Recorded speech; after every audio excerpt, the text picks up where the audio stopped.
శనిదేవుడు హనుమంతుడిని ఎందుకు పరీక్షించాడు? హనుమంతుడు ఒక ప్రశాంతమైన ప్రదేశంలో కూర్చొని శ్రీరాముడి ధ్యానంలో ఉన్నాడు. అప్పుడే శనిదేవుడు అక్కడికి వచ్చాడు. హనుమ, నీ మీద కూడా నా ప్రభావం చూపించాల్సిన సమయం వచ్చింది అని చెప్పాడు. అప్పుడు హనుమంతుడు, నేనిప్పుడు శ్రీరాముడి సేవలో ఉన్నాను, నన్ను ఇబ్బంది పెట్టొద్దని చెప్పాడు. కానీ శనిదేవుడు వినలేదు. నేను ఎవరిని వదలను, నీ మీద కూడా నా ప్రభావం చూపుతాను అని చెప్పి హనుమంతుడి శరీరంపైకి ఎక్కడానికి ప్రయత్నించాడు.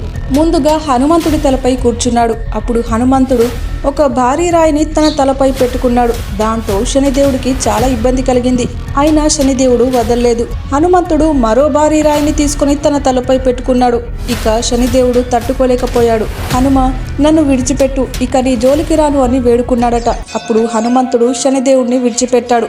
దానికి కృతజ్ఞతగా శనిదేవుడు ఒక వరం ఇచ్చాడని చెప్తుంటారు. హనుమంతుడిని భక్తితో ప్రార్థించే వారికి నా బాధలు తగ్గేలా అనుగ్రహిస్తాను అని చెప్పాడు. అందుకే శనివారం హనుమంతుడిని భక్తితో పూజించడం చాలా ముఖ్యమని భక్తులు నమ్ముతారు.